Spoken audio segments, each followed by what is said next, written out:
Hey, what's up, guys? This is another episode of PB&J. I'm here with Patrick. Jesse should be joining us in a little bit. Today's episode, we're going to be talking about our top 10 favorite TV shows. A little twist: we're not going to have any recent TV shows. This will be anything before the year 2000. Since we kind of realized when we were going over our favorite TV shows that our list will be kind of like very similar, huh, Patrick? Yeah, it would be. It would be pretty similar. You can't really compare the new series with the older series.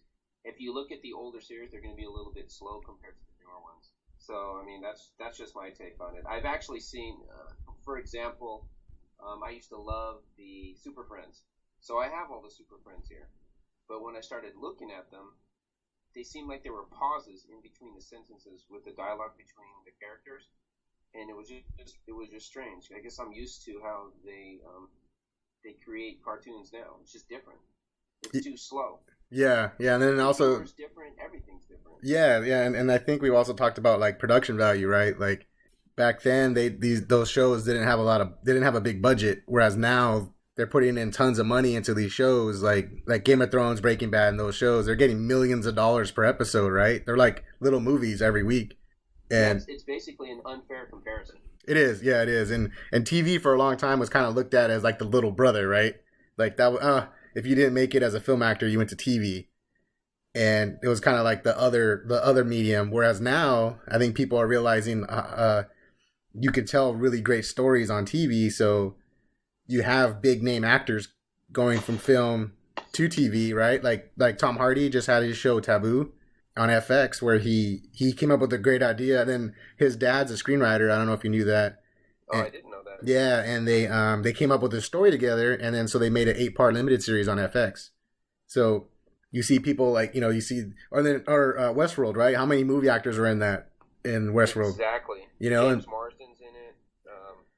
Yeah, there are a lot of A-list actors in that. Yeah. I've been crossing over since I would say starting in the late '90s, people tried to cross over, and now that stigma of being attached to a television series is no longer there. Now you can cross over freely. Yeah, and it's just like another form, Like in their last podcast when we were talking about our favorite movies, I mentioned that Quentin Tarantino said that he only has like 2 movies left that he wants to do, and then he wants to go to TV. I mean, that's really cool, guys. They see the potential in TV and stuff. So comparing a TV show now as opposed to like the 90s, the 80s, the 70s, it's not fair. You really can't do it. If you would have given those actors and those writers the money that they're getting now, those shows probably would have been way, way better, right? I mean, it's possible, but they didn't have the production value that they have now. I mean, with all the new CG, it's just different. I also read an interview recently with Judd Apatow. Right. And they were asking him, how come there aren't that many great comedy movies coming out? Like, there's really hasn't been a lot of great comedies. And he said because all the great best writers, they're going to TV now. He said they have more freedom on TV. Big movie studios are kind of scared of comedies because they don't know if they're gonna be funny or not. Whereas, so these writers said, F this, I'm not gonna sit around and wait on movies that aren't gonna get made. I'm gonna go to TV, and they're all going to TV, and that's why you have all these great shows like Modern Family, Parks and Rec, and all those guys, because all these writers are coming to TV. So TV has just blown up over the last 10, 15 years, you say, like around there. Right. And so now TV has become like 2 different eras. So for this list, we wanted to keep it fair. So we did a show. We'll do a pre-2000s and we'll do a post-2000s. So that'll be our show today. But Patrick, you weren't here on our last one, and we wanted to really quick. We wanted to see what your top 10. Me and Jesse put together a top 10, and we had 5 honorable mentions. And we were just curious to see what your list would look like. All right, here's my list. The number 1 movie that I think will never be surpassed is going to be Star Wars. I saw Star Wars in the theaters when I was 7 years old, and it made such an impact on me because I have never, ever seen anything even remotely close. I mean, I guess the closest thing that I've ever seen to it may have been Star Trek, but the lightsabers, Darth Vader, the good and the bad, everything, it just impacted my life so much and all of my friends, and I think that entire generation. So up until now, from 1977, I don't think there's a day that's gone by that I haven't included something or incorporated something about Star Wars into my life. So for me, it's not just a movie. It's part of my life, and it's part of all my friends' life. So most of my friends, when we in our regular vocabulary, we actually use sentences from that movie in our daily lives. It's just incorporated in it. It's just part of our lives. So that's why Star Wars has to be number one. Now, my number two, not surprisingly, is going to be Empire Strikes Back. But Empire Strikes Back is just a really good movie. So not only was the impact of Star Wars so great on my life and my friends, but now the sequel was amazing. Then they introduced the characters, the whole "I am your father," everything. Just love that movie too. So how old are you when Empire came out? Well, I think Empire came out in '80, so I was 11. Oh yeah, so you were at 10 or 11. Yes. Yeah, I was 10. You were at that age where like these movies were super important. Right. And so I carried that through junior high school and high school, and then Return of the Jedi came out. Now, Return of the Jedi, I think that the first 25% of it, there were some problems. Boba Fett screaming, that just killed me. Obviously, the effects weren't that great. I noticed it back then. I definitely notice it now. That's why, actually, Return of the Jedi is not in my top 10 list, but Star Wars Empire Strikes Back are. Yeah, and then the Ewoks and stuff. They were kind of cutesy. Yeah, and a lot of it just didn't make sense to me. How can the Ewoks fight against stormtroopers that have armor and they're using logs to destroy machinery? I don't know. It was okay, but again, I don't know. It started losing its flavor for me at that point. Right. So now the next one, number 3, is Lord of the Rings. I'm going to encompass all 3 in Lord of the Rings. They shot it at one time, so I loved all of them equally. There isn't one that I thought was better. I just loved them all. So back in the 70s, they came out with a cartoon, both The Hobbit and The Lord of the Rings. And I haven't seen those yet. I still need to get on that. Yeah, and I've been waiting since then to watch the movies. And again, I went with my friends. We all saw that, and we were waiting for it. We played Dungeons and Dragons in the 80s, and it's all about fantasy, dragons, fighting, medieval, hobbits, you name it. And when I saw Lord of the Rings, it again reminds you of your childhood and all the D&D we played, and they did it to perfection. Love that movie. What do you think about Lord of the Rings? No, yeah, Lord of the Rings is when we were making our list the last time, I struggled with Lord of the Rings. I don't know if I would put it on top 10 because I wasn't a big fantasy guy growing up as a kid and stuff, and so I didn't have that impact when I saw it as you did. You played Dungeons and Dragons and stuff like that, but I did like them. I thought they were really good. I was on my list. I was like, should I put them as an honorable mention? And I struggled with it, and I ended up not. But they are very good. I talked. The photographer was great. The actors were great. Yeah, the special effects, like the CGI. I mean, that movie is like 17. I think it's like 17 years old, the first one. Right. And those effects still, like, it looks like they made it yesterday. Exactly. No, I love Lord of the Rings. I think. Right now. What's that? It rivals the current film. Oh yeah, easily. Great movie. Yeah, no, they're great movies. Like I said, they didn't have a big impact on me. Probably because I was already older. I was already like 18, 19, 20.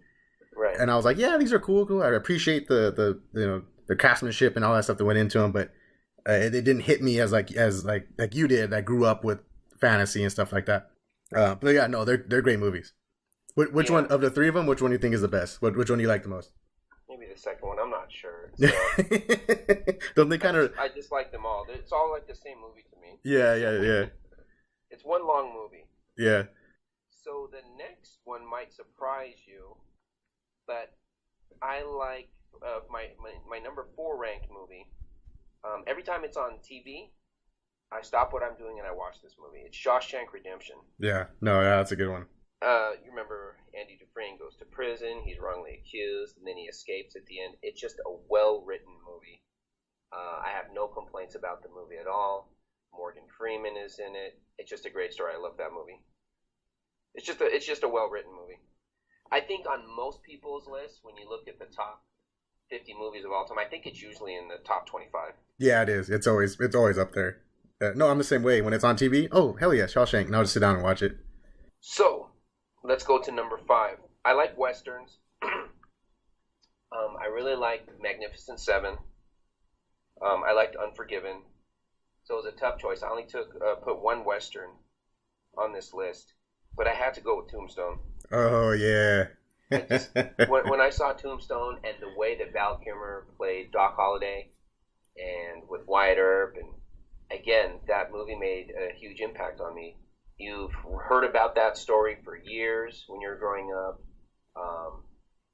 In history, I've heard about it, and then to actually see it on the screen, I just enjoyed it. I love Sam Elliott. This is a movie that every single time it's on TV, I always watch it. Now, it would be it wouldn't be difficult for me to choose between Tombstone and Shawshank Redemption. I would just flip back and forth, and if there's a commercial, I'd get to the next one. And then when there's another commercial, I'd flip back. That's how I'd watch it. Dude, wasn't Doc Holliday like the coolest character ever? Oh, he has the best lines and the greatest. I think that's, in my opinion, I've seen a lot of Val Kilmer's work. I think that's his best work. Oh, I think so too. Like, he was legitimately like really, really good. He seems to be like hit and miss, right? Like, sometimes he's good, sometimes he sucks. Right. But that movie, yeah, I think that was his role right there. He killed it. Billy Bob Thornton was in that movie. Oh yeah, I forgot. Yeah, wasn't he like he worked in the town or something? Yeah, he was he was in the bar and Wyatt Earp threw him out. That's right. And took over the bar. And then if there was a weakness in that movie, I think it was Jason Priestley. Oh, I didn't like his character. Yeah, he was like the writer or something. Right. Yeah, he was the weakest character. But besides that, I enjoyed the movie. Yeah, and then of course Kurt Russell, right? I mean, Kurt Russell's the man. Come on, it's Kurt Russell though. He's good in everything. So number 6, I think this is in your top 10. So I won't get into too much detail, but it's T2. Yeah, man, it's a classic. Yeah, classic movie. When T2 came out, it was amazing. I know what you said about it, and I agree with everything that you said. It was revolutionary, that movie. I'll be back. Yep. So number 7 is a movie that came out in the 70s also, was Rocky. Oh, yeah. Sylvester Stallone's first movie. Yeah. And it's interesting because towards the end of the movie, it wasn't really about winning. It was about that he actually got there, and it was about his girl. He was, at the end of the movie, he didn't care if he won or lost. He was calling out to Adrian. It was a struggle for him to get there. Yeah, that's what I liked about the. Well, I mean, you know, Sylvester Stallone wrote it. I think he got nominated for it won Best Picture, and then he got nominated for Best Screenwriter and stuff. He didn't direct it, but that's what I like about that one is that it's a story. It's a legit story. It's an underdog story. It's a love story. And what hurt all the other sequels is that they just became about the fights, right? They became action movies. Right. And you're like, it lost that heart. It lost the purpose of the movies. It just became Rocky versus Drago, Rocky versus Mr. T. And so they just became like generic 80s action movies. But maybe because this one was in the 70s, that's why I made it better. Right. And I'm not too sure, since MMA is here now, if they made another boxing movie, it would have the same impact. No, I don't think so. Not like that one. Okay, so number 8. I do like gangster films, and I picked Goodfellas. Yeah, that was on Jesse's list. Oh, was it? Yeah. I've watched that so many times. No, yeah, that's a classic one, man. We were saying how it's like Joe Pesci at his peak, you know, his finest, crazy Joe Pesci. Yeah, well, you know, Martin Scorsese is the director of that. That movie. And most of the things that Martin Scorsese has done has been pretty good as well. The next movie on my list is one that I'm not too sure if you've seen it. It's called One Flew Over the Cuckoo's Nest. Oh, no, I have seen that movie. That movie's great. Have you? Yeah. Oh, yeah. Yeah, I don't even remember what year that movie came out. It's in the 70s. It's in the 70s too. Yeah. Okay. I just looked it up here. It came out in 1975. There you go. And Jack Nicholson, remarkable actor. I was a little kid when I saw that. Again, I was like 8 or 9. I saw it on television, and I was really sad at the end of the movie. Oh yeah, that's got operation on him. Yeah, that's like one of the all-time iconic endings, right? Yeah. You see that spoofed, a lot of people, but and you had one of the best villains ever, Nurse Ratched. Yes. Yeah, she was crazy. She was just so mean to all the patients and stuff, and they weren't doing anything. She was just mean to them just because. Yeah. No, that's a great one. So yeah, sad ending. Like if anyone out there that's listening, if they haven't seen that movie, you got to prepare yourself because that last 20 minutes, man, that's rough. Okay, so my number 10. This is probably going to surprise you. It actually surprised me, and it's La La Land. The reason why it made such an impact on me because of the struggles that people have to go through to obtain their dreams. So you've got an actress and a person that wants to open up a jazz bar, and it's the sacrifices they make to achieve their dreams. That's what this movie is about, and what they give up for it. They give up love for this, and it was just really interesting on how they did this. When I saw Emma Stone auditioning, I just started laughing because I realized that the struggles they went with, that what she went through in the movie is what actors actually go through. There's this particular scene where she's trying to do her best to get a part, and the casting director is interrupted by someone, and the casting director is no longer paying attention to the actress that they're interviewing. And that is so common. It's happened to me so many times. And at that point, and you could see it on her face, you realize at that point they're not interested in you at all, and you've just wasted your time. Regardless if it's your first audition or a callback. So the second time you come in, you realize at that point it was a waste of time and you'll never get the part. It just really made an impact on me. You haven't seen it yet, have you? No, I haven't. Yeah, you might. It's a pretty cool movie. I like it, obviously.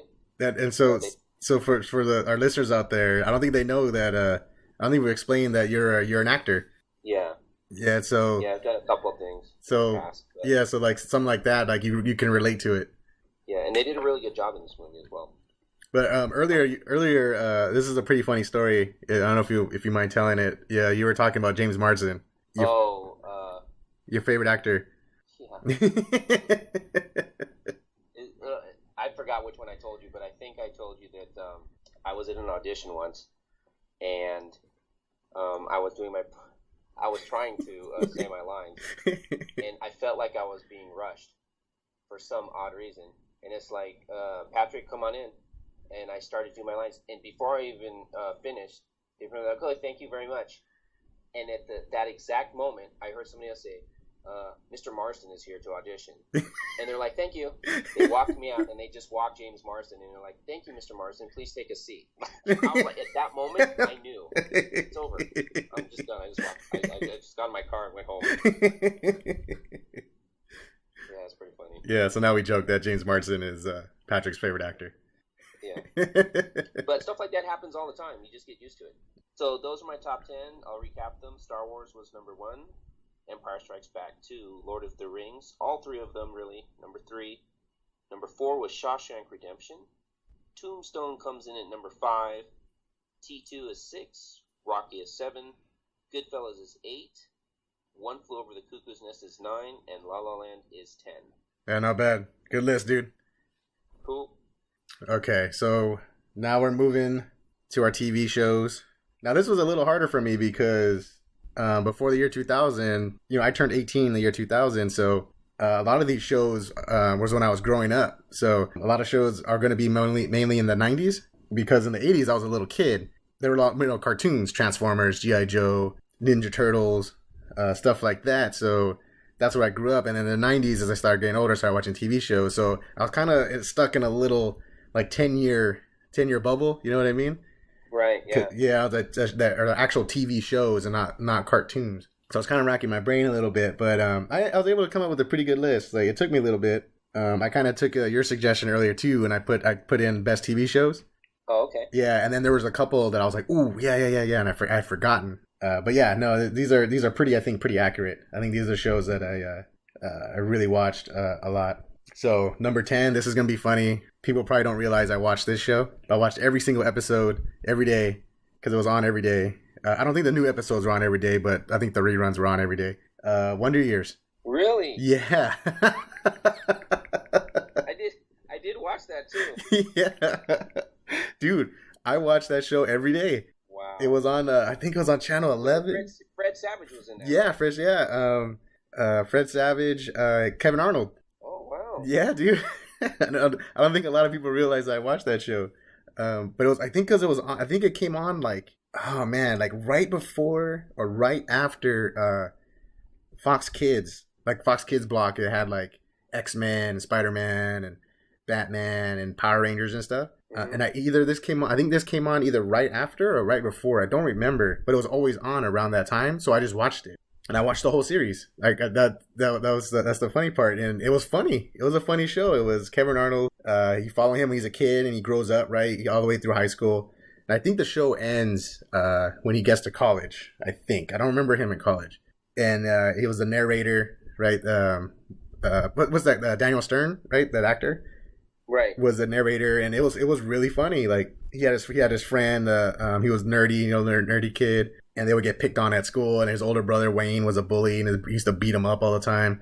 What did he call him? He always called him something. Do you remember? I didn't watch it religiously like you did. Yeah. I've seen a couple of episodes, but I enjoyed it. Yeah, he always called him something, and he beat him up. And then his dad, he was real scared of his dad because his dad was like a Korean military vet. And he was always, he was always scared to talk to him. He would just be sitting there watching TV, and he'd go up and ask him a question. His dad would always give a groan. He'd go and look at him, and he'd run off. And even though his dad wasn't mean, that was just his way. And his mom was always super nice to him and stuff. And no, it was a funny show. It was and maybe because I was a kid and he was a kid, and right. then it kind of just grew. And then as I was getting older, watching the show, he was getting older. So it was a lot of stuff. I mean. Obviously, I didn't relate too much because it was set in the 60s. So, I didn't really connect that way. But it was just funny. He was a funny little kid. The show was funny. Yeah, no, it's good. Yeah, Wonder Years, man. When I was putting the list together, I was like, dude, I got to put Wonder Years on it. I watched the whole series. Oh, I can see that. No, it was a good series. Yeah. I think it was on during the 80s, but I think I saw the reruns. I think that's what I was watching. I was watching the reruns on Channel 11. Cool. All right, yeah. Well, my number 10... is a science fiction one. It's Buck Rogers. Buck Rogers. Okay, yeah. Buck Rogers. Yeah, I never. It came out in 1979. Starred Gil Gerard Uh-huh. and Aaron Gray, and I think it was inspired by Star Wars, actually. Okay.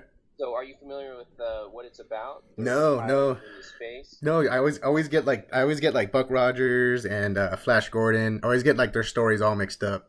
Yeah, well, this one he was in space, and then there was a malfunction, so he woke up 500 years later. Yeah, so basically, I was saying there was some type of life support malfunction in his ship, and it pretty much froze his body for 500 years. And then they rescued him and they revived him, and then he learned that the Earth was rebuilt after a nuclear war, and so now the series follows him. And he pretty much defends Earth. It's like I said, it's loosely based off of the success of Star Wars, and there's robots in it, and of course Aaron Gray is a great character, and it was pretty funny. It was half a comedy and half sci-fi. Oh, I didn't know that. Every week. I thought it was more of like an action. I didn't know it was comedy. Well, there was some comedy. There was a lot of comedy in it, and there was action. So it had everything that a young kid would want. That's cool. Yeah, I don't know if it's on Netflix or anything. I have to look at it and see. Well, I mean, maybe.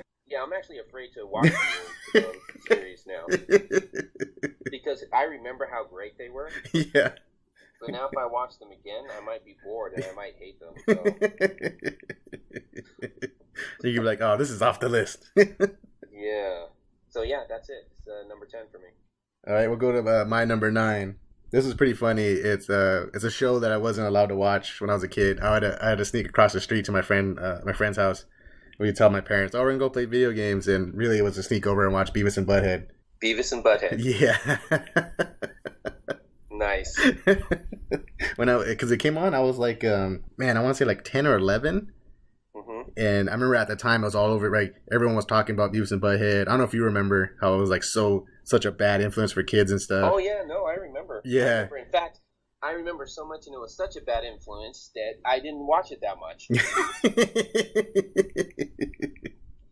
But when I actually watched it, it was actually really funny. I mean, was it a bad influence? Yeah, probably. They're like these two slacker kids that were, they would do bad things. Like I think the big one that was on the news was the frog baseball. When they were playing baseball, they were hitting frogs with the baseball bat. Yeah, and that was all over the news. I remember that, and they're like, "Oh, how can they show these kids how to play baseball with a frog?" And I bet if like YouTube was around at that time, I bet you there would have been millions of kids uploading videos doing the same. Oh, I'm sure. I'm sure. So pretty sure that cartoon wouldn't be on now. But I mean, it was also a pretty important cartoon. That was one that, like, if there was no Beavis and Butthead, there would have been no South Park. There would be no Adult Swim, pretty much. I don't know if you've ever seen all those cartoons, but they're for they're for adults, not for kids, and a lot of them are raunchy like that. And really, it all points back to Beavis and Butthead. Beavis and Butthead was kind of a game changer. There was no cartoons like that. So yeah, no, Beavis and Butthead was hilarious. They brought it back a couple years ago, 5 or 6 years ago. They brought it back, and it just wasn't the same. So I think it's kind of like the same thing with your Buck Rogers. Like, looking back on Beavis and Butthead, it was awesome. And then when they brought out the new series and you watched it, and you're like, not that funny. Right. So they only did one season and they canceled it for good. But no, yeah, Beavis and Butthead, man, I had to sneak out of the house. My parents still don't know this, so if they listen to this, they're gonna be like, "Damn it!" But that kid. Yeah, I tell him, "Oh, I'm going to Clint's house. We're gonna go play Sega Genesis." Oh, okay, cool. And then we go and watch Beavis because I didn't have cable at the time. As a kid, I didn't have cable, and he did. So he had MTV, and he would record all of them on VHS, and I'd go over there and we'd watch Beavis and Butthead. Wow. But yeah, well, that's funny because my number 9 is also a comedy, not Beavis and Butthead. So, this one actually, I must have just seen in syndication because this was created, before I was born. I think the TV series was originally from 1964 to 1967, and it was just a fun little comedy that I used to watch after school with my mom and my brother, and it was Gilligan's Island. Yeah, Gilligan's Island. Gilligan's Island. I think that it was a combination of how funny Gilligan was, how the skipper constantly got mad at him, but it was never too serious. It was just funny that the way he got mad at him, and of course, Marianne and Ginger. Yeah. That had a lot to do with it. When you're like 8 to 10 years old watching after school every day. You're like, oh yeah, I gotta watch Gilligan's Island. Yeah. But it's amazing because even now, if it's on TV, sometimes I still watch an episode, and it's different now, but I remember how much fun I had watching it, and so I still enjoy watching each episode. Oh yeah, I watched a lot of Gilligan's Islands too when like during the summer when I was home from school, and I would go to my grandparents' house and they would watch us, and they didn't have cable either, so I was always watching like Channel 5 or Channel 7 during the summer, and yeah, it was Gilligan's Island was on all the time, and so yeah, I saw a lot of Gilligan's Islands too. Well, the interesting part about Gilligan's Island is it was originally filmed in black and white, but I didn't know it went to color because when I was young, I only had a black and white TV. Right. So it wasn't until sometime in the mid-'80s that we got a color TV. We had a little 19-inch black and white TV when I was young. So that's how I saw all the reruns in black and white. Yeah, I remember that. Yeah, I remember that thing. And then you can kind of tell, right, when you watch it, you're like, it's in color, but it kind of looks funny. Right. Yeah, right. I think they did the same thing with I Love Lucy in the later episodes. I think they put some of those in color. Yeah, I think so too. But yeah, you get that weird. It's in color, but it looks funny. It's almost like it's painted on. It's just weird. It's just weird to describe. It's almost like that. It's like Technicolor or something. It's just different. Yeah. It just doesn't look real. It just It's like when you watch like Wizard of Oz when they put that in color. Exactly. It looks great, but it looks great, but there's like something off. So that was your number 9. That was my number 9. All right, we'll go to my number 8, and this one was in the 90s, and it's not a show, but kinda Sightings. Oh, okay. Yeah, I heard that one. Yeah, it was kind of like an unsolved mystery style news show, and it was all about Bigfoot and ghosts and alien abductions and stuff like that, and it was like a news show. It was like I said, like Unsolved Mysteries or something, and people would report, oh, I got abducted, by aliens, and they would give their story and stuff. And I remember watching that as a kid, and I think even as a kid, I'm like, is this real? Are these people? Is this real? They're just crazy. And now looking back, yeah, they were probably just crazy. But but I think it was hosted by Mitch Pileggi from the X-Files. Yeah, it was just a weird show, and like they were dead serious too. They're like, "Oh, today we have Patrick, and he's coming to a story about how he saw Bigfoot." And some dude would be like, "Yeah, I saw Bigfoot," and blah blah blah. And he gave a story, and they do a reenactment and stuff. Like it was dead serious. It was pretty funny. Of course, you know our buddy Clay. That's one of his favorite shows for obvious reasons. Yeah. But yeah, man, Sightings. It was on, I think, in the early to mid '90s. That was a pretty funny show. I used to watch it all the time because it was pretty ridiculous. And I don't remember. I want to say that I was smart enough to know that stuff wasn't real. I'm pretty sure, but I think as a little kid, you're still kind of like, maybe it's real. Maybe if I look outside right now, I'll see an alien. Yeah. So it was pretty fun. I like that show. And I know it was on Netflix for a while, but I don't think it is anymore. But yeah, Sightings, man, that was a good one. So the difference. Okay, so when you were growing up, how many stations did you have? Without cable, not counting cable, because we didn't have cable until I was like almost high school. Channel 2, Channel 4, 5, 7, 9, 11, and 13. And then also, so that's 7. Those were the 7 big ones. And then 28, which was PBS, KDOC, which was 50 something. So like 9 or 10 channels I had. So what I remember is we had 3. So that would be CBS, NBC, and ABC. And so that brings me to my number 8, and you'll wonder why. But Leave It to Beaver. Yeah. I've never seen Leave It to Beaver. I've seen it out there, but it's just a feel-good family sitcom. Yeah. You know, the beaver always gets into trouble, and then it's all about morals that he has to do the right thing. And there were so many episodes, and again, I remember just watching it after school because this came out in the 50s to 1963. But again, I told you we had a black and white TV. I had a 19-inch black and white TV. And again, that was one of the series that I remember watching with my family. And it's weird, but if you noticed, these 3 series that I named, you notice there's something common about them. I watched them with my family, and right. I think that's what made it so much fun. Right. Because you enjoyed the series with people that you loved, and it just made it that much better for me. And he had a brother, right? Yeah, I'd always see it with my brother. No, well, I meant Beaver. He had a brother too. Yeah. Well, that's the similarity too. Yeah. Beaver and his brother, and then me and my brother, and we saw the similarities. We just enjoyed it. And then I never saw Leave It to Beaver. So is that what it was? It was just him getting into shenanigans every day. Yeah, basically. He's always getting into trouble, and the older brother Wally, he always tried to keep his younger brother, the Beaver, out of trouble. But he always gets into one type of jam or another, and they're always resolved by the end of the show. So it was just a quick show. It was just a quick story, half hour. Yeah, it's just a quick story, and it always worked out in the end. Oh no, it's just that all the situations, they just were resolved by the end of the end story, and there was always a moral to it, and it was the perfect family. The mom and dad always took care of the kids. They didn't administer too much punishment, and it was just like how you'd want your family to be.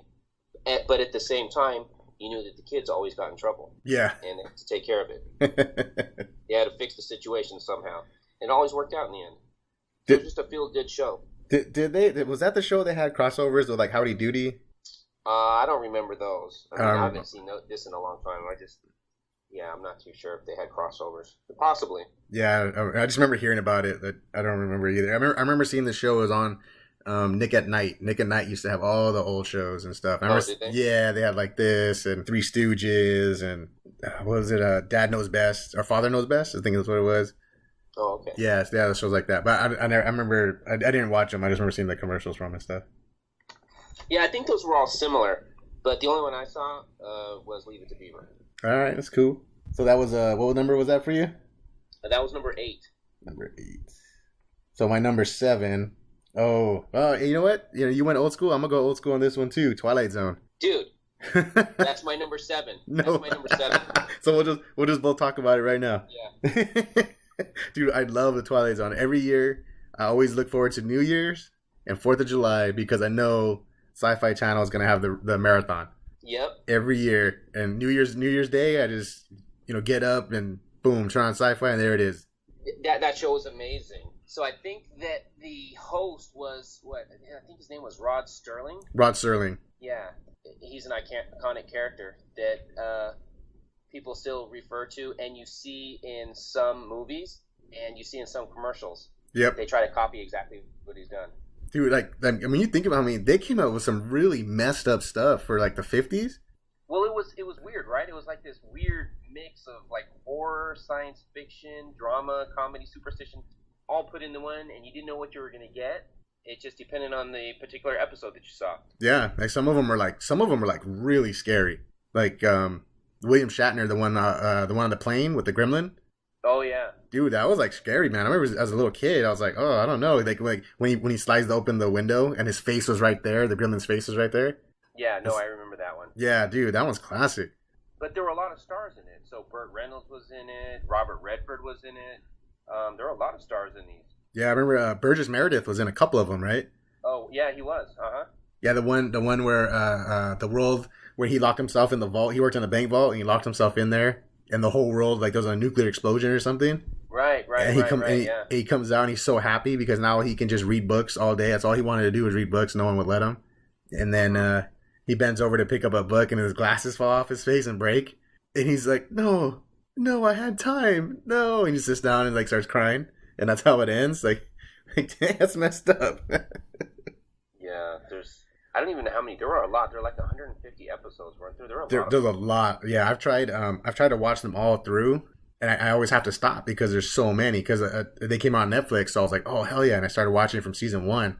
But there's so many episodes, like I can't. I have to stop and do other things and watch other stuff. But no, they're great, man. I love the Twilight Zone. Or how about that one with the kid? He was a psychic, and everyone had to think happy thoughts. Oh yeah. And he had the power. I barely remember that one, but I do remember that one. Yeah, that one's freaky. You got to think happy thoughts because this kid can read your mind, and then if you upset him, he can just like he'll turn you into like a duck or something. Like he had like superpowers, and that one's crazy, man. Like people had to walk around the town thinking happy thoughts all the time and super stressed out, or they had to make sure this kid was happy or he'd kill him. Now I know that all of you guys are wondering how John remembers every single episode, the time, and everything. He's just one of those people. We all talk about it at work too. It's amazing. He's got almost photographic memory. So the normal people of the world like me can't do this. Yeah, I don't know what it is, but yeah, I remember a lot of stuff. A lot of crap in here in my noggin. Yeah, but so that's my number 7 also, Twilight Zone. Nice. Yeah, good. Man, we come up with good lists right here. Yep. So we both had Twilight Zone at number 7. So I'm gonna go ahead and move on to my number 6. And this one is actually was a really fun show. I remember watching it with my brother. Me and my brother loved this show. It was just so weird. Sliders. Oh yeah, I remember that one. Yeah, with Jerry O'Connell. Yep. Yeah, and it's like and it was with Gimli from Lord of the Rings. He was a scientist. What's his name? Jonathan Rhys Davies, I think it was his name. And there's a scientist, and they're hanging out, and he accidentally created like a machine that created portals like through dimensions, and they accidentally fell through, and they were on another dimension. So every episode was them trying to get back home, and every episode they would end up in another dimension.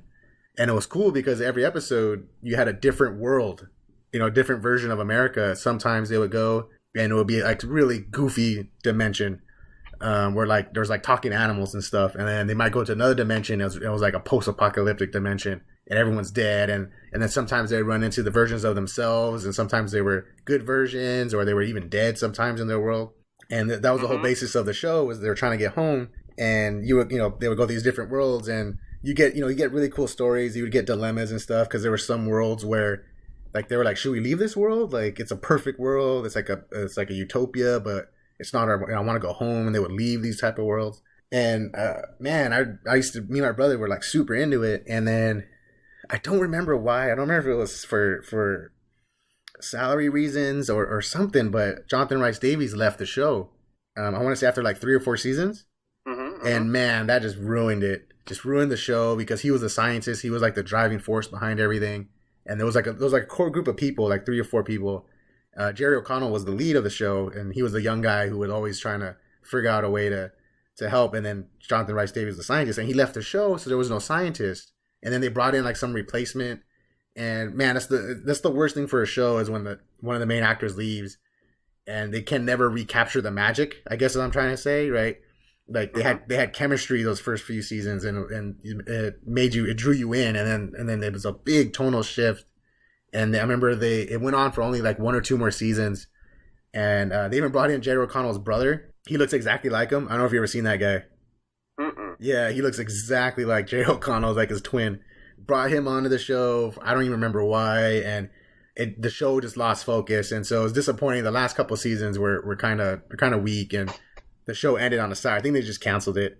But before that, man, I love Sliders. Every week, I think it was it would move days. It would move from like Friday, Thursday, Sunday. But me and my brother always would sit down and watch Sliders and see what kind of crazy stuff they come up with. It was a pretty imaginative and creative show. I think, especially for that time, it'd be cool if they brought it back. Like especially now with like the effects and stuff, you can really come up with some crazy stuff, like different worlds and stuff they get stuck in. That'd be really cool.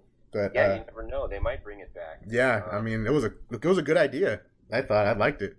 Yeah, no, if they put in some production value into the new series, I think that would work. Yeah, I mean, you see shows like Doctor Who right now and stuff, like they do crazy stuff like that too, and I think it would be cool. So I think it was on Fox. So if Fox is out there, you guys are listening, bring back Sliders, man. So that's your number 6. 6, yeah. So my number 6 is Knight Rider. Oh yeah, Knight Rider. With the Hoff. The Hoff. So originally in the show, he was born as the character Michael Long, and he was this undercover police officer, and he got shot in the face and almost died. So Knight Industries, the creator, he decided to save him, and he reconstructed his face. And his new identity was changed from Michael Long to Michael Knight. You know what? I didn't know that. I didn't know that was part of the show. Yeah, that was like in the first episode.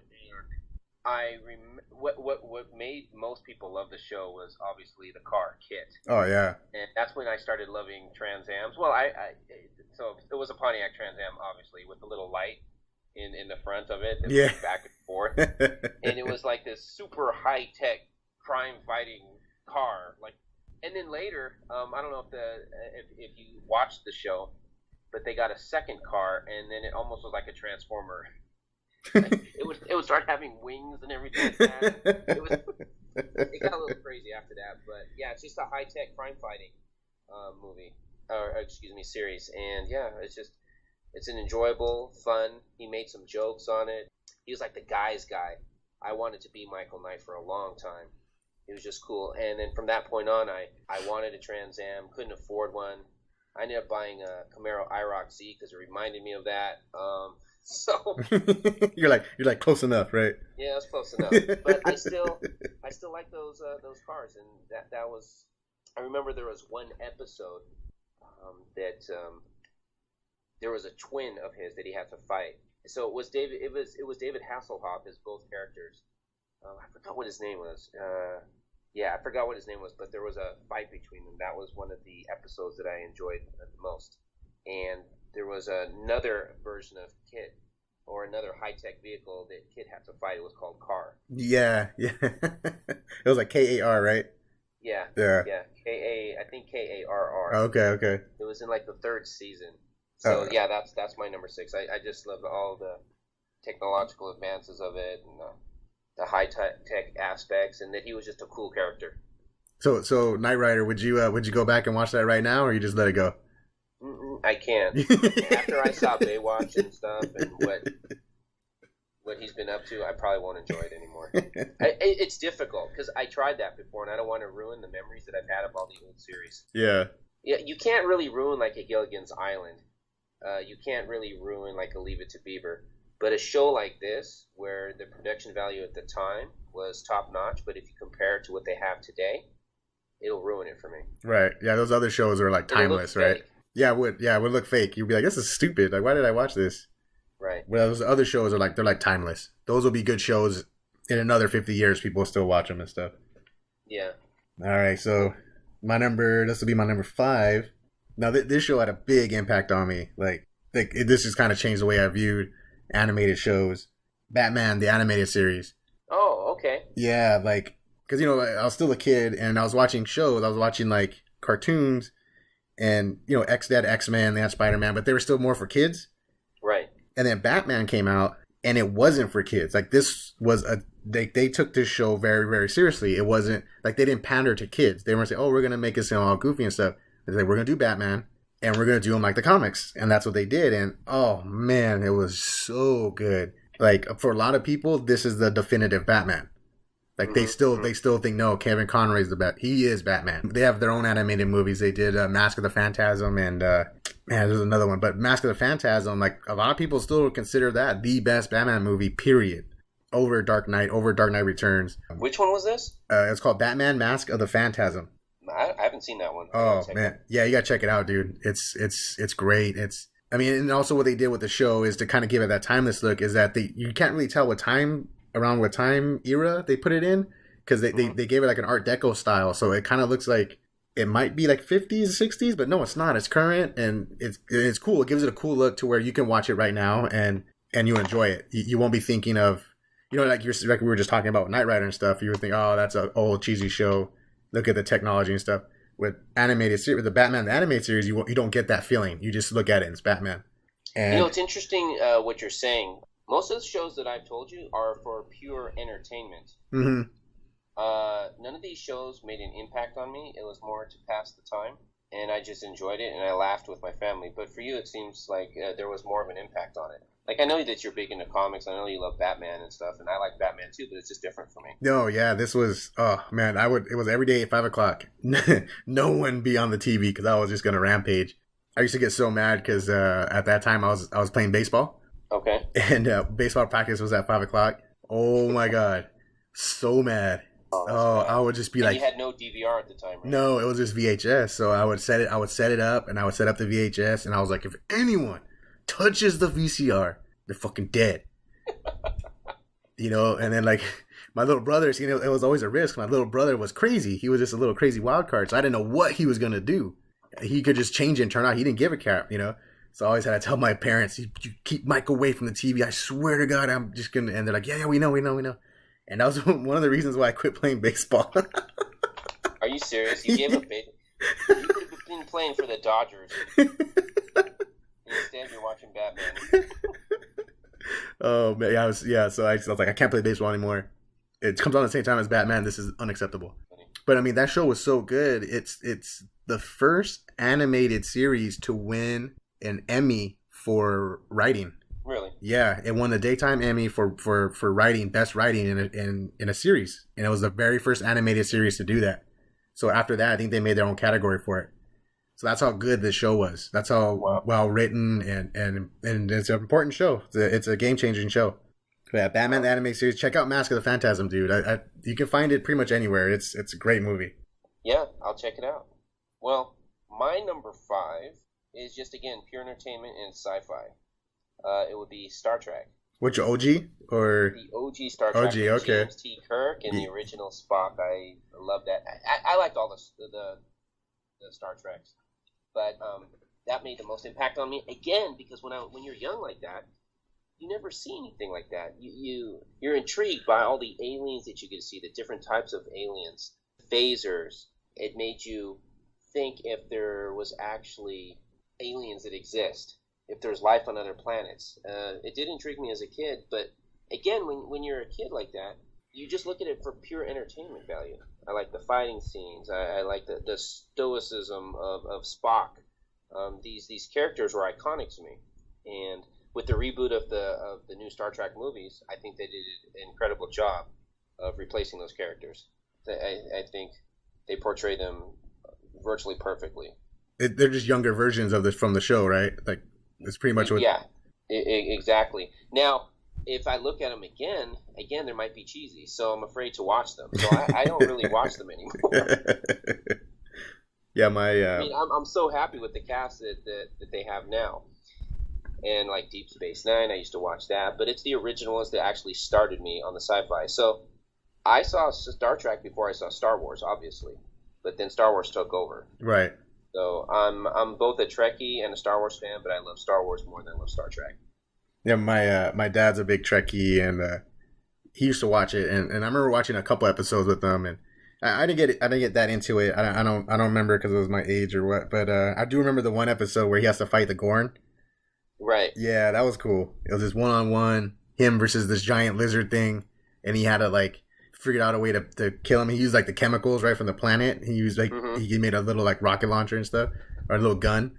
That was cool. I remember that episode. I was like, hey, this is pretty cool. Captain Kirk's all right. Oh, well, he's the man. Also, he wanted to be that guy. All right. So that was number 5. I'm going to go to my number 4. And we were talking about this earlier, and I remember you were laughing about it because it's not really a show, but Monday Night Raw, WWF. Oh, Monday Night Raw. Wrestling, man. Yeah. I used to watch wrestling all the time, but that was like the Andre the Giant days. Yeah. Superfly Snuka, Big John Studd. That's when I was watching it. Oh, yeah. See, and I watched it as a kid. Some of those guys were still around. Snuka, Andre the Giant, Hogan. And then it left TV. It used to be on Saturday, and then went to cable. And I didn't have cable, so for a few years I didn't watch it. And then when I got cable in high school, I started watching it again, and oh my god, it was the greatest thing ever. It was WWF. It was the Attitude Era. And for those who don't know what that means, that's when WWF went from being like, it was like wrestling was like kind of for kids. It was kind of goofy and cartoony. And they raised it and they made it more mature. And then you brought in guys like Stone Cold Steve Austin and The Rock and D-Generation X. And they were cussing on TV. And they were like flipping off the crowd. And then the boss, Vince McMahon, would come out and they would tell him to screw off. And I was like, this is so cool. And yeah, like Stone Cold would get it. That's when The Rock was big, right? Oh yeah, The Rock was huge. He was huge at the time. Now you mentioned Hulk Hogan. Was Hulk Hogan still a character at that time, or no? He retired already. No, he was at the other network, WCW, the other federation. And what was cool was that because WWF was so good, and I don't know if you remember this, but the ratings were through the roof, and wrestling was everywhere in the late 90s. Okay. Yeah, it was everywhere. And so WCW, the rival federation, kind of like the DC Comics to Marvel. Right. That's where Hogan was at. And so they stepped up their game, and then they got edgy too. And then they started doing the same thing. They were cussing on TV, nudity everywhere. Like, it was great. And then I was a teenager, so I was like, yeah, naked girls are everywhere. Yeah, guys are kicking each other's asses. This is great. So, I was just, man, me and my cousins were just loving it. So I watched wrestling all the time. Oh, I'm sure I would have loved that because I loved wrestling when I watched it. In fact, I thought it was real. Yeah. How they used to take the razor blades and they cut their foreheads so they bleed all the time. I would go to the local drugstores and go look at the wrestling magazines. It was great. And that Hulk Hogan, the reason why I asked is because Hulk Hogan was in the first Rocky. Now I think 1976 that came out. Yeah, something like that. So he was old already when you started watching him, right? You know what made Hogan look older than what he was is that he went bald really young. Right. So like when you saw him in Rocky, he was very bald. He was only like 20. Oh, he was? And he was really young. Yeah. And that's the thing is that he went bald super young. So he always looked older than what he was. Oh, I thought he was like 40 or something. No, he just looked, and then he was on steroids. So he was so buff. You would think, oh man, he's older. Right. And he wasn't. So he was actually really young in those movies. Oh, no way. Yeah, so so they no, dude, I would watch Monday Night Raw, I'd watch Monday Night Nitro, and then there was Thursday Night SmackDown, and then there was Thursday Night Thunder, and there was Sunday nights, and all week long wrestling. And whenever I go to my cousin's house, and we at this age we're like 15, 16, and we all go to the house and we all just start wrestling each other, breaking furniture, and my parents and that's so funny. My mom and then my aunt and uncle would get so mad at us because we just didn't care. And we get tape. We run out. We run inside the house, grab a chair, run outside, and hit each other with it. Just matches in the front yard. And of course, we get hurt. People start bloody noses and stuff. But it was all because of Monday Night Raw. And dude, I loved it. I love Monday Night Raw. And then I watched wrestling. I was super into wrestling, I would say, until about 2001 and 2002, around there, because that's when I started getting into MMA. Oh, okay. And I was like, oh well, this is real now. now I don't have to watch that stuff because this is real. So about that time is when my interest in wrestling started to die off, and I still keep tabs on it every once in a while. Me and Brian watches it too. Oh, okay. Yeah, and we'll kind of keep tabs on it. Like I'll still watch the Royal Rumble, just because it's cool. It's like, you remember the Royal Rumble? I don't know if you remember watching those. It was like no, I don't remember. Yeah, 30 men get in the ring, have to throw them over the top rope, and it's kind of cool. So I still kind of keep tabs every now and then. I'll watch a match here and there, but not like when I was a teenager in the 90s, man. I love wrestling. Wrestling was like wrestling in comics back then. No, I can imagine. I used to love it myself all the time. So yeah, that was my number 4. So did you ever think that it was real also? Oh, when I was a kid. When I was a little kid, yeah. Okay. As I got older, I learned I saw the tricks that they would do, and like you said, like Blade, they would cut themselves. Cause that's the one thing when I was little. I was like, well, they're bleeding. They have to be real. They're bleeding, but they were cutting themselves with razor blades and stuff. And so that got me too. Yeah, so when I was a kid, I thought it was real, but as I got older, but then I didn't care. It was exciting to watch, and there, like I said, there's cussing and violence and nudity on TV, so I'll take it. Sure, I understand. So that was your number 4. Yeah. All right, my number 4 is another comedy. I don't know if you've seen this, but it's the Dukes of Hazzard.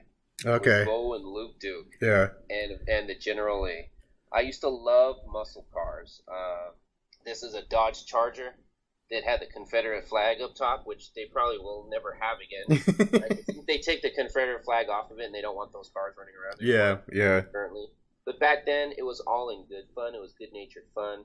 Bo and Luke, they were cousins, and they just happened to find trouble wherever they went. But they were always trying to do something good. They just happened to get into trouble, and they had a nemesis. His name was Boss Hogg, and he was just this corrupt politician who always makes one of his minions, the Sheriff Roscoe P. Coltrane, to put the boys in jail, and they always had to get out. And of course, there's Daisy Duke. They've made songs about Daisy Duke, right, her pants and everything like that. And she was really pretty back then. And as a teenager growing up, of course, I'm going to love that show. Yeah. Fast cars and girls. That's it. Getting away, running from the. Pretty much what it was all about. Yeah, for me. Running away from the cops, right? That's right. That's where you got the need for speed. And actually, I remember I had a lot of muscle cars back in the day, and I never ran away from cops, of course, but I remember watching the show and you wanting to do all those tricks that they were doing on the shows. Obviously not flying in the air and doing jumps with your car, but going fast around corners, sliding out. I think they call it now. What's that? What do they call it now? When they drift? Yeah, drifting. So we had a form of drifting all the time also. But we would do it when there was water around corners, and you just punch it, and then you'd have to turn your wheel to the left to straighten out and continue going. All my friends had muscle cars. I remember we used to go to the races late at night at 12 o'clock. I'm from San Diego. We used to meet up at the Winchells there, and everybody with their muscle cars would meet somewhere, and we would have races at night. So it was great, and the Dukes of Hazzard had a lot to do with that, just because they raced all the time. Did you see that new movie from a few years ago? No. Because I knew that was going to ruin what I remember seeing. So yeah, that's my number 4, Dukes of Hazzard. That's funny. I never saw Dukes of Hazzard. I can say I never saw that one. Yeah, I don't know if you'll like it right now compared to what you've seen lately, but back then it was perfect comedy for the time. That's funny. So we'll move on to my number 3, and we were talking about Beavis and Butthead earlier. The creator of that show, Mike Judge, he created the next show on my list, and that's King of the Hill. Oh, okay. Yeah, man, I love King of the Hill. Super funny, and it was a different type of humor. It was very subtle type of humor. It wasn't over the top. It wasn't goofy. Just these group of normal dudes, in Texas, and they have their shenanigans. And the show's so funny that they canceled it once for I think they wanted another show. I think it was Family Guy. Fox wanted to put Family Guy, so they canceled King of the Hill, brought it back because they needed more shows for ratings, brought it back, canceled it again.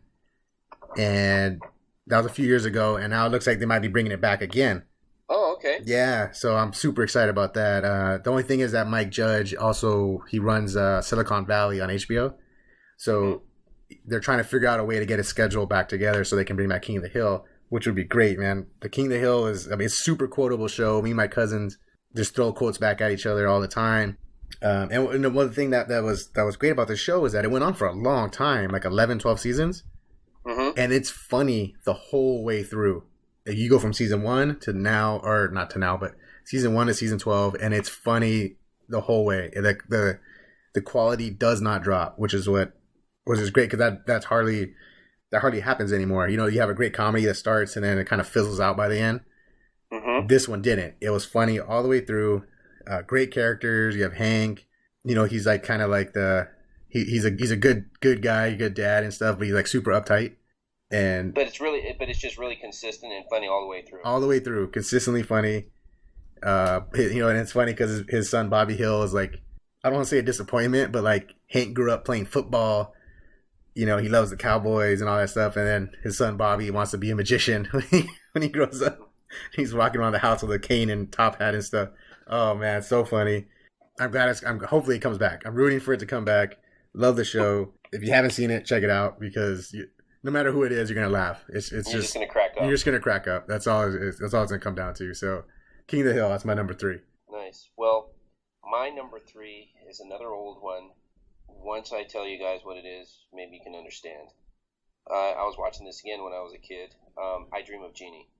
Oh, and I'm sure it was just because of Barbara Eden, the way that she was dressed and how beautiful she was. And I think I wanted to marry her and everything, and I just watched her constantly. I don't even remember what the shows were about. I know that Larry Hagman played Tony, and then Jeannie fell in love with Tony, so I was always jealous of him. And there would always be these mishaps, and I was laughing all the time, and there was just no 3 wishes rule, so they could have whatever he wanted, but he never wanted her to use her powers. It was just a great, fun comedy that I enjoyed.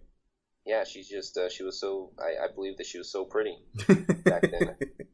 That's all I remember really about the show, is how pretty she was. Every time I saw the show, that's all I would think about. You're like, pretty. They're like, Patrick, what just happened? No idea. I don't know. Some magic stuff? It doesn't really matter.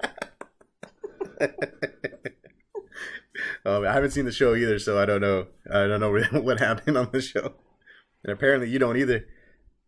No, not really. I just remembered I saw every single episode. But again, I was just a little kid. Yeah, you know yeah. Like, you don't care about that stuff when you're little. No, not at all. But my next 2 probably made a little bit of an impact on me. All right. So all right, cool. We'll go to mine. My number 2. All right. I've mentioned this a whole bunch of times, so you guys probably know, but X-Files. That was a good one. Yeah, man. That was probably the first, like, I mentioned this before, it was probably the first show that sucked me into that world where I wanted to learn more about the characters. I wanted to learn the background of Mulder and Scully. I want to know who they were, where they came from. Was Mulder, was he crazy? Is he just imagining this stuff? Or did aliens really abduct his sister? I really got super into it. And I was even studying up characters like Skinner, the FBI director. I'm like, is he good? He seems to be working with them, but I'm not sure. And then you had a cigarette smoking man, and there's this giant conspiracy going on with the aliens, and they were already here, and they were controlling the government, and all this great stuff. And then they even had episodes, or they call them like the Monster of the Week, where they would go and they would fight, or not fight, but they would investigate a creature that was based like on myth, that might actually be real. I don't think they ever did a Bigfoot one, because I think that would have been too obvious. But they had one guy. It's one of those classic ones, and it was the dude who can stretch. I don't know if you remember that guy. No, I don't remember that one. Yeah, he can dislocate his bones and stuff, and he can stretch through. Like, he would go through air vents and stuff. And that I remember those 2 episodes so well. They were so scary. The dude, he would eat people, and then really? he would hibernate for like 30 years, and then he'd come out of his cocoon and he would eat his meal and then go back to sleep. Super creepy, scary, man. Those are scary episodes. And there's even another episode was this guy who the way he survived was that he would eat cancer. He would eat cancer? Yeah, so he worked as an EMT, and then he would find people who had cancer, and he would put them under, and then he would operate, and he would take out their cancer cells and eat it. That's how he would live. It was crazy. Yeah, it was crazy. And so, like, these people were like, and then he would diagnose people, that he would tell them, oh, you have cancer. And he was like saving lives that way, but also because that's how he sustained himself. It was crazy. But yeah, he had super weird episodes like that. But then it was also really, really funny. Like David Duchovny and Gillian Anderson, like their chemistry was just amazing. The show was super funny. Like they had one. I did see a couple of episodes of those, and they redid some a couple years ago, right? Yeah, they did. They did as well. They were pretty good. Yeah, no, they did. So you had a show that was really funny. It could be really dark, and then it could get really scary. So you had all this stuff going on in this one show. It was, I think that show was ahead of its time, and it was still great. That's the best part. It was ahead of its time. If you did that show today, we talked. I talked about this before. If you did that today with the internet, like the stuff they can do, oh man, they could open that whole world up. And they did that revival like last year, I think it was, but they had the 5 or 6 episodes, and I hope they keep doing more because I just love that show. Unfortunately, same thing happened on this show, like with Sliders, and David Duchovny left after like season 5 or 6, and just killed the show. Well, that's what happens when you replace the stars sometimes. Yeah, I mean, they should know better. Yeah, they should have just ended it, and they didn't. It went on for another 2 seasons, I think, and they tried really, really hard. They brought in Robert Patrick, and he did a good job with what he gave, but it just wasn't the same. Like, what made that show was the chemistry between Mulder and Scully. They were like one of the best, couples on screen ever. He left and to do movies and stuff, and just wrecked the show. So it ended on a kind of on a whimper. I don't even remember the last season so much because I was so sad. I was just sitting there like, man, ended the show, and then hopefully it comes back. Hopefully the revival did do well, so hopefully they change their mind, bring it back, because I would be all over it. But yeah, X-Files, my number 2. Nice. Yeah, I like that. I like some of the X-Files. I didn't get into it that much back then. Like I said, I didn't have that much time, but when I did see an episode, I did enjoy it. My number 2 is a sci-fi, and I think it was heavily influenced by Star Wars, and that's probably where I really liked it. But we're talking about the original series also. It was Battlestar Galactica, the original series with Lauren Green. Yeah. It's basically about these 12 colonies, and they were ending the 1,000-year war with the Cylons, and then inevitably they wanted to find the 13th colony, which was Earth. So I just enjoyed it. It's the reason why I guess it made an impact on me is because it reminded me so much of Star Wars. I mean, the ships reminded me of Star Wars. Starbuck was basically Han Solo, so I could see the similarities between the two. And until the next Star Wars came out, at least I had Battlestar Galactica to look out for. They had some, now they might be cheesy lines, but at the time I thought they were really funny. Of course, they had pretty girls in there as well, and at that age, that's all you want to see. Is you want to see a lot of action, you want to see a lot of sci-fi, you want to be the cool character, Starbuck or Apollo. Yeah, that's why I enjoyed it. Now, when the new series came out, I saw the first episode, and it was so different than the original series that I saw, so I didn't watch it. But some people that have watched it said it was great, so I might go back and just watch the new series. Oh, I heard the same thing. It came out, I think, in 2004. Yeah, no, I heard the same thing, that the new one was really, really, really good. Like one of the best shows ever, type good. But same thing, I just haven't gone back and watched it. I know this was on Netflix. It's been on Netflix forever. I just haven't got around to it. Yeah, no, I've got to check it out. Definitely, I heard it was so good. I don't know if you remember Ted, but he told me that it was just a great show. Yeah. I don't know. I mean, one of these days, with all these great shows out, it's like it's on the list. Like, okay, I'll get to it. I swear. Well, I mean, I don't want to ruin our series, but since Game of Thrones is going to take a 2-year hiatus, maybe we can fit it in. Yeah, it's like, well, next summer I got nothing to watch. Fucking Game of Thrones. All right, so that'll lead me to my number 1. Everyone could probably guess what it is. If you were a kid in the 90s, you watched this show, and it's The Simpsons. Okay, yep. Still on now. Unlike King of the Hill, though, not funny. It's not funny anymore. It hasn't been funny in a long time. That's what sucks. I would say around around 99, 2000 is when the quality really started to drop off. But that first 10 years, oh man, classic stuff. Like, I can still watch any of those episodes now, and even though I've seen them all 100 times, I'll still laugh. You'll still crack up at everything. I'll still crack up. Yeah, it's good. God, so funny. And it's so relatable. Like, everything on that show, you can relate to it somehow, and in unexpected ways. We're talking about our coworker, talking about buying and selling comics, right? Mm-hmm. And he was like, oh, we should all pitch in and get this one super expensive comic. And I was like, no, I saw it on The Simpsons. It doesn't work. Yeah, you're telling us about that. That's hilarious. I was like, they all pulled their money together and it ripped them apart. But yeah, I mean, anything like that, you can relate to The Simpsons. They even had an episode of South Park once where Cartman was trying to come up with an idea to play a prank or something, and every time he thought of an idea, it already happened on The Simpsons. Mm-hmm. And they would tell him, "No, Raymond, they already did that on The Simpsons," and he went crazy at the end. He went insane to where everybody looked like The Simpsons. Oh, really? Yeah. Well, I mean, that's how great that show is. Homer is, one of the funniest characters on TV ever. Bart was, and then Bart, and that was another thing too. When I was a kid, Bart was the coolest. Oh, was he? Oh yeah, everyone wanted to be like Bart. He was on a skateboard and he could do all kinds of tricks, and he was always getting in trouble, but he'd always got away with it. And he would say stuff like oh man, what do you say? But he always had these cool lines. Eat my shorts, stuff like that. And as a kid, you're like, oh no, you can't believe he said that. And did you guys use those with your friends? No, because I was like, if I said that, my parents I would get in trouble. Oh really? Yeah. Wow. Yeah, so I mean, Bart was just cool, and then so yeah, it was Simpsons. It's great. Yeah, everyone who grew up in the '90s would watch The Simpsons. You had to. It was just that show that everyone watched. But like I said, after about 10 years, the quality really started to fall. And now, if you watch it now, like you might get a chuckle here and there. Mm-hmm. Oh, that was funny. That's cool, I guess. But that's about it. It's kind of sad to where like, when you go back to those old ones, I was laughing just hysterically every time, every episode.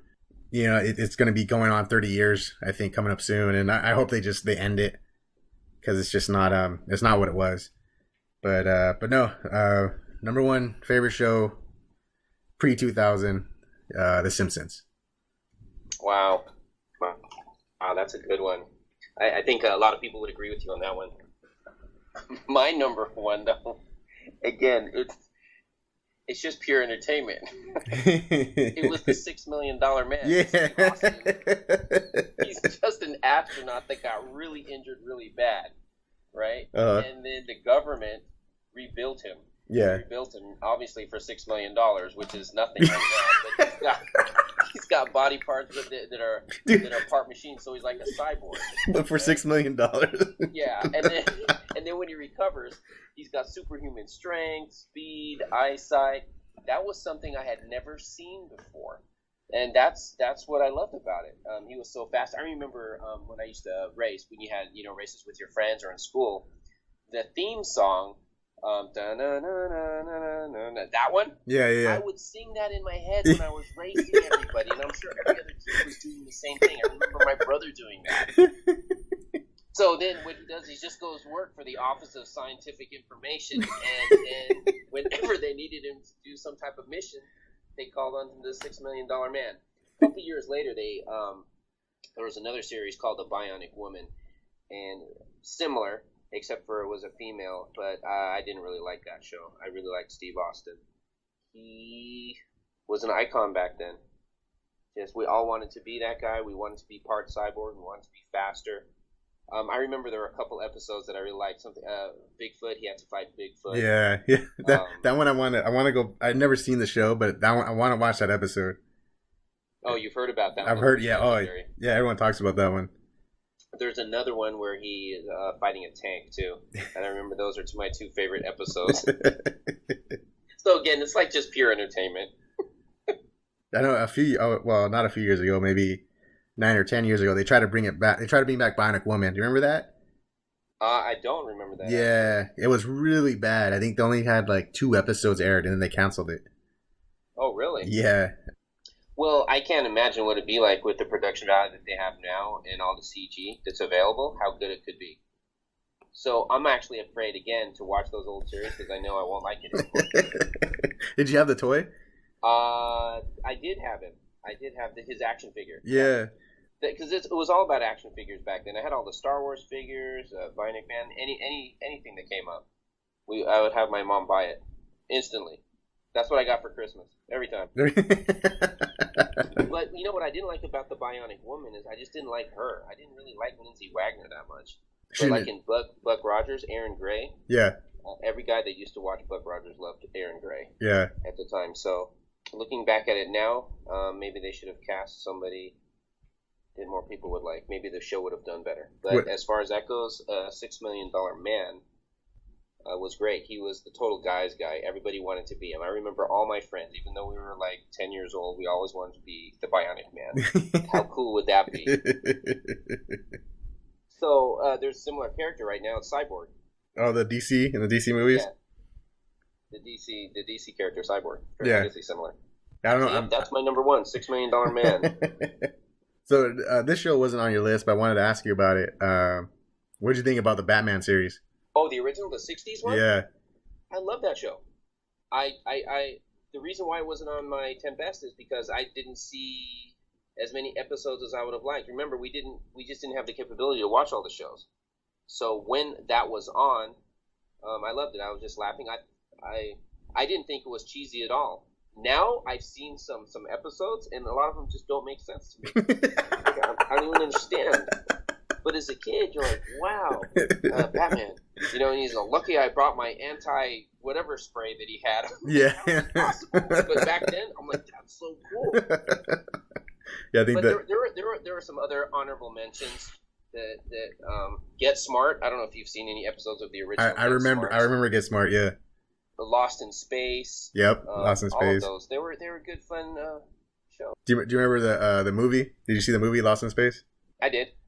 Yeah, it was good. I didn't have a problem with it. Yeah. It was okay, but it was not like the series. I enjoyed the series. Oh, there's one that I didn't even remember up until just now, but there's a couple of them that I really liked. The Incredible Hulk, the original Incredible Hulk with Lou Ferrigno. Yeah. No, I remember watching that all the time. Yeah, I watched a bunch of that too. That was actually pretty cool, especially for what they had back then. And what about Wonder Woman? Didn't see Wonder Woman. You didn't? No. The Greatest American Hero. No, I didn't. Clumsy superhero.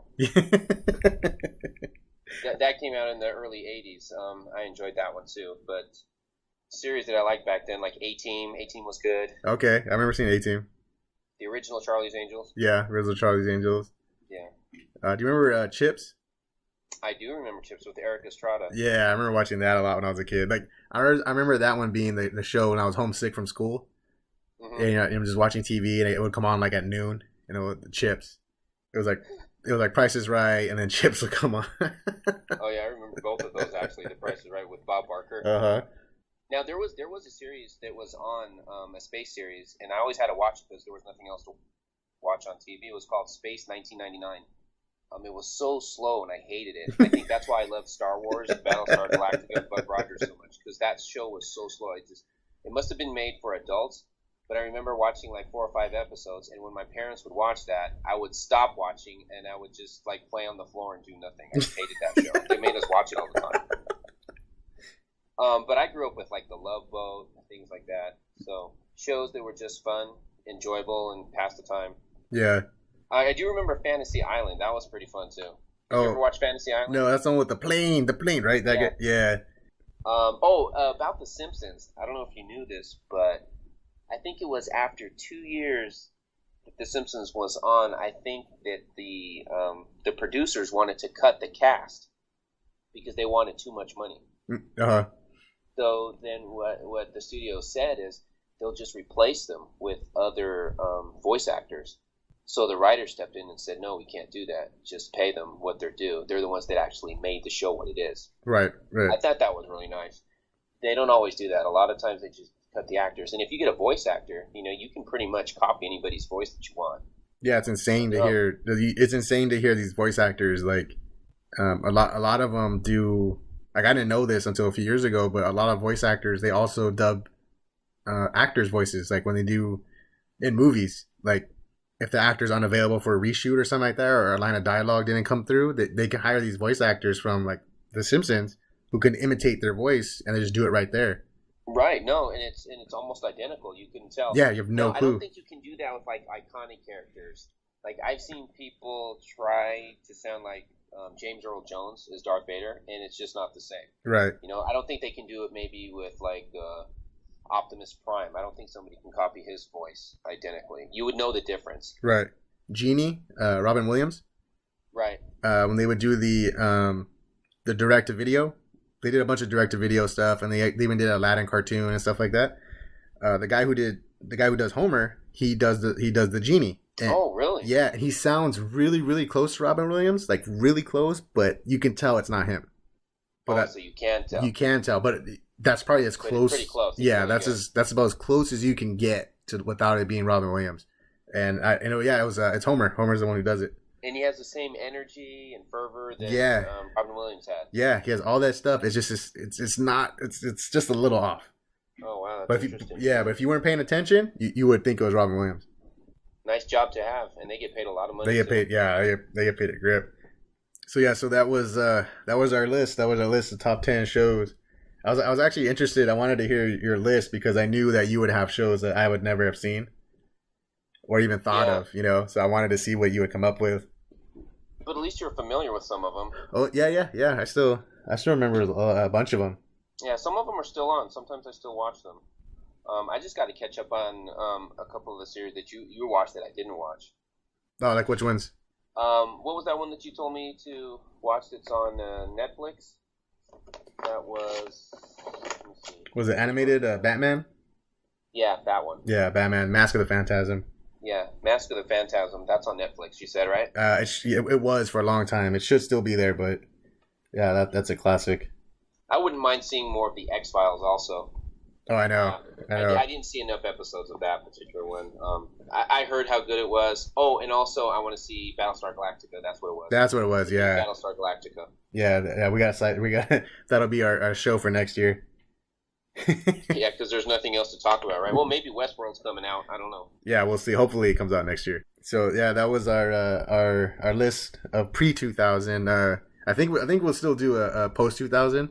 Our list will still be different, but I think we're gonna have the heavy hitters. I think we'll have Breaking Bad, and I think we'll all have that.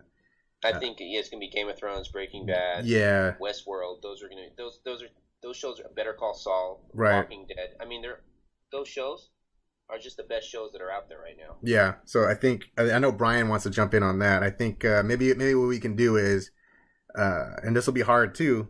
This will be hard, but I think it can be done. A post 2000s without those shows. So okay. Yeah, so just take away the big five. Well, the Breaking Bad, Game of Thrones, Westworld, Walking Dead, and Better Call Saul. Take those out, and then let's see what we can come up with. That's fair. Because I still have. There's still a lot of shows. Like when I was making this list, I was looking up shows, and I was like, oh no, wait, that's after 2000. Oh no, wait, that's after 2000. So I think we can do it. I still think we can do a top 10. Okay. Yeah, we'll do that. Yeah, I know Brian wants to do that one, so maybe we'll wait for him to come back. Good. I think he'll be back in a week. But maybe we were talking about this earlier. I think we should do our top 10 movie scenes. Oh yeah, I've got a bunch of those. Yeah, we were talking about that. Some of them are going to be actually similar. Yeah, but we were talking about that at lunch, and we were both getting super excited, just thinking about all the classic movie scenes and stuff. I already got them with the tip of my tongue right now. I already know my number one. Yeah. Keep it. Hide it for now. Yep, I'm not telling you yet.